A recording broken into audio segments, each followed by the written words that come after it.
What is up, everybody? It's me, Piscean.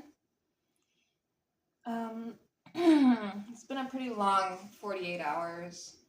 I went to Denver, Colorado, and I spoke at a detransition panel because I was on/using testosterone gel, exogenous testosterone, exogenous hormones that were not meant to be in my body at the age of 19. Now, here's something you guys need to understand about my story. First of all, I'm a black female living in a very westernized patriarchal society. And I'm not the only one. But what I'm trying to get at here is when you're born female, even when you're born male, we have these societal expectations and these high standards that are just really ridiculous. Like if you're a female, you should have long hair, you should wear makeup, you should wear dresses, all these things. If you were born male, um, you should be wearing your suit and tie and um, whatever the case. But either way, how is it that we want these things? This westernized society craves these things, and then we created the transgender transvestitism, and now it's spread big time to the point where we're going to have hundreds of thousands, if not millions, of detransitioners in the next 20 years minimum, because the medical system is very, very meticulous in the way that they've formatted this and launched it. So I didn't say a lot of things at the panel that I should have said, such as my father, and a lot of people at the panel were saying, "Oh, my mother was a narcissist and she hated men." Well, I wonder why. We're living in a westernized society where it's centered towards men. God is always seen as a man with long hair, and that's probably why a lot of men are into transvestitism and are autogynephiles, which means they're attracted to seeing themselves appearing as a woman, even though they can never get pregnant, they can never have a period, and they're deluding themselves into psychosis and mental illness, and it's very heartbreaking. It's disturbing. I met a lot of very insightful people in the last 48 hours. I was able to meet people that actually had their breasts removed, people that actually had their penises removed, and something I would have never thought I would have done 10 years ago, 20 years ago, even though I was a baby, 20 years ago. I'm 21 now.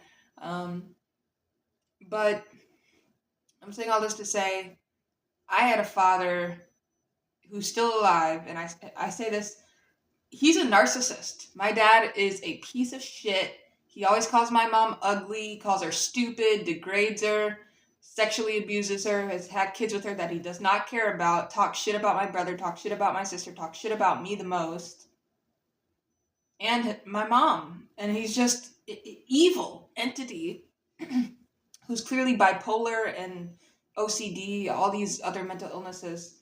But for some reason, my mother enables it, and they just go to church. And that's where we get into the topic of religious psychosis, because I'm pretty sure my mom is in religious psychosis, and has been my entire life. And it's just, we get into this generational ancestral trauma, and we peel back the curtains and we realize why a lot of people nowadays are doing what they're doing to themselves and the people around them is because of what their parents did to them and what they didn't do with them.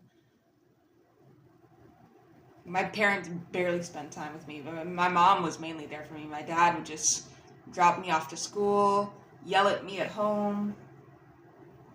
Sometimes he let me play his computer until he found out that I was watching porn on it at the age of 10 years old.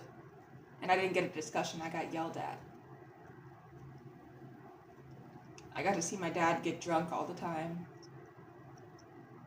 and talk about leaving my mom. That's the stuff I didn't talk about, because I felt like I was in a room with a bunch of people that were dissing females for some reason. Not everybody, a select few. And I'm sorry, I'm not trying to dismiss their trauma. But it made me feel like I had to mute myself for some reason, and I didn't like that. And I learned a lot from this experience, and that's why I'm very grateful I was offered this opportunity.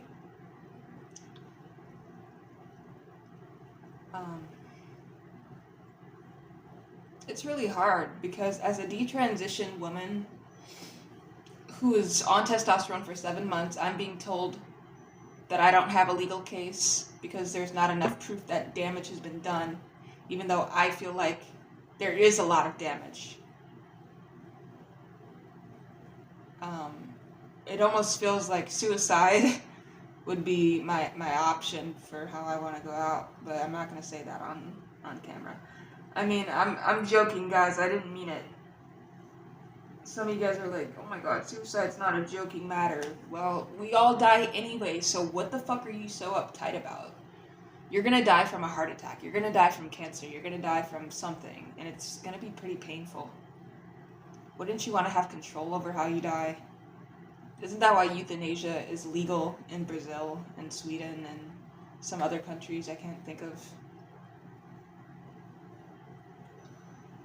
Anyways, just making this video to say I was the only African American woman, only African American person, period, at this panel. And I would like to see more of us speak up. Black men are notorious for being toxic, violent, aggressive, and we need to show in our community that can be reversed, because you guys, the ones that are actually saying that they're like this and living up to these characteristics are the ones that need the most help, mentally and psychologically. The same thing goes for these people that are confused about their gender and trying to get on hormones, or are on hormones, scheduled for surgery, getting surgery. You need to look in the mirror and take a second guess at yourself. Why are you doing that? What do you get out of that? You get to be right about what everybody else thinks about you, or you get to be happy about the fact that you know who the fuck you are and the fact that you stand on your own business. I know I was born a female. I have my breasts, I have my vagina, I have my uterus, I have my ovaries. But do I have the voice that I had 10 years ago? No. Do I know how many eggs I have? No. Do I know when I'll be able to stop, being able to get pregnant? No idea. So that's the world we're living in. I don't have any friends. I'm from Minnesota, in the sense that I don't hang out with anybody. All of the girlfriends that I did have ended up leaving me because I was dating a guy who was a faggot and wanted to be with every other faggot that cross-dressed, and made me insecure as fuck. And I learned that from what I saw at home with my father and my mother. It all makes sense. This world, we always see this in history. It's a man's world. Oh, dogs are men's best friends. Oh, men, wrestling. Oh, this about men, sports. It's always about men. Always. You guys never want to give us a chance to get a fucking platform. That's why we have to build our own with each other. Fuck this gender war shit. If you come out of it alive, it's probably after 2044 when Pluto leaves Aquarius. But then Pluto's in Pisces. With peace and love, you guys will continue to see me uploading. Like I said, I just got back from Denver. I uploaded the interview I did with Kat, and I will be trying to upload my section of speaking at the panel on the channel. With peace and love, Pisces out. Or I'll put it in the description. Check the description, And then I'll put the exact timestamp for when I come in. There's one where I'm speaking at the actual panel, one of the panels, and at the very end of the live stream, we did a Q&A with a bunch of parents asking questions. I didn't really speak, but you guys can see me with my sunglasses off and in a dress. So, with peace and love, that was me, Piscean out. I'll see you in the next one.